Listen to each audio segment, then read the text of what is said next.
একটি টি-20 ম্যাচে 432 রান, সেখানে দুর্দান্ত বল করেছেন বাংলার দুই বোলার। পেশোয়ারের হয়ে অসাধারণ বল করেছেন বাঁহাতি pacer Shariful Islam. High scoring ম্যাচে জাদু দেখিয়েছেন রিশাদ হোসেন। তবে রিশাদদের দেওয়া 215 রানের বিশাল টার্গেট 5 বল হাতে রেখে টপকে যায় শরীফুল বাবর আজমদের জেলমি। ম্যাচ নিয়ে আরও থাকছে প্রতিবেদনে।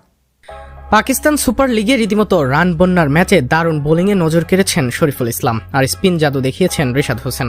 432 রানের হাই স্কোরিং এই ম্যাচে শেষ পর্যন্ত জয় তুলে নেয় পেশোয়ার জালমি। ম্যাচের মাঝ পথে এসে বল হাতে গুরুত্বপূর্ণ ব্রেক থ্রু এনে দেন রিশাদ। 14তম ওভারে তিনি ফিরিয়ে দেন অ্যারন হার্ডিকে। সে ওভারে মাত্র 3 রান দিয়ে চাপ তৈরি করেন এই লেগ স্পিনার। প্রথম 3 ওভারে 1 উইকেট নিয়ে 17 রান দিলেও 16তম ওভারে কিছুটা খরচে হয় 18 রান দেন। শেষ পর্যন্ত 4 ওভারে 35 রান খরচায় 1 উইকেট নিয়ে নিজের স্পেল শেষ করেন তিনি। তবে ম্যাচের শেষ ভাগে নাটকীয়তা বাড়িয়ে দেন মাইকেল ব্রেসওয়েল ও আমের জামাল। দুজনের জুটিতে দ্রুত বিশেষ করে নাসিম শাহের করা ওয়াইড বলগুলো পেশোয়ারকে জয়ের খুব কাছাকাছি নিয়ে যায়। শেষ পর্যন্ত দরকার ছিল মাত্র 1 রান।